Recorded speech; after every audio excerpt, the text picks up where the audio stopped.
დილამშვიდობის, ეხლა მოусმინე პრეზიდენტ ტრამპის გამოსვლას კონგრესში და ესე იგი ამერიკა დაბრუნდა, ამერიკა ბრუნდება ასეთი ლოზუნგით გამოვიდა და თქვა რომ აი ძალიან ბევრი რამის მივაღწიეთო ამ 53 დღეშიო. ესე იგი წინა პრეზიდენტებს 4 წელი დაჭირდათ ან 8 წელიო რომ ამდენიმე გაეკეთებინათო და ახლა ამასთან დაკავშირებით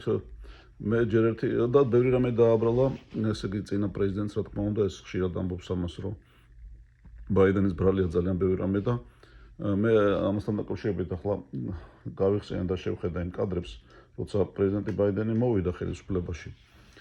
და მაგალ მაშინ გამოაცხადა მან ასე თქვა რომ აი დემოკრატიამ როგორც იქნა გაიმარჯვა და გამოვტაცეთ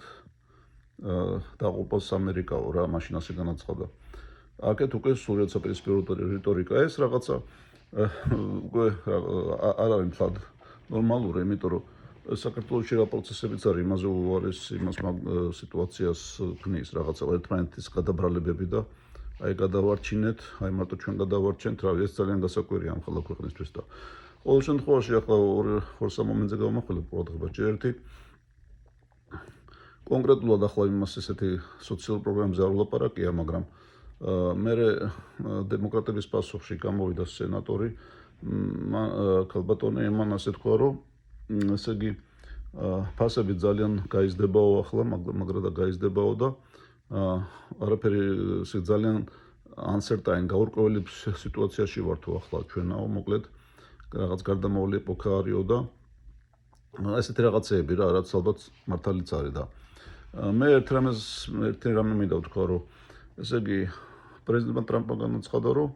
აი social security-ის რა ქვია ხელფასები თუ რაც ქვია ეს საპენსიო ფონდი ეს იხდისო თანხებსო და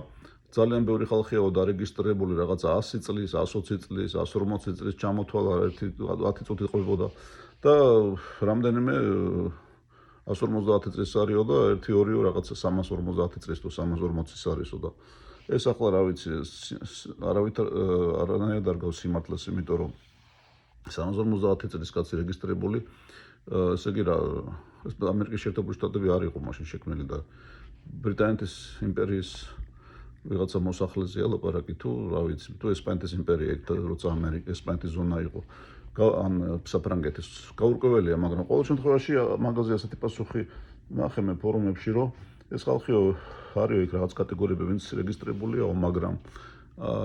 ესენიო ესე იგი დახმარებას კი აღებულობენ უბრალოდ რაღაც სიებში არიანო და არა მოუგდიათ რა არ ვიცი. ყოველ შემთხვევაში აქ ფონდების გაცემაზე არ არის ლაპარაკი და ის ამბავი რომ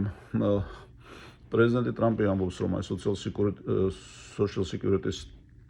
ეს თანხები უნდა შევამციროდეს, ეს ძალიან ბევრ სტარტყამს ახლა, იმიტომ რომ უკვე ფაქტია რომ 60-65% მოსახლეობის პეიჩეკამდე ცხოვრობს, ანუ ხელფასიდან ხელფასამდე და რა ვიცი, ეს ახლა კიდევ უკვე პენსიაზე გასული ხალხისთვის შემცირებები ძალიან დიდი პრობლემაა. ამის გარდა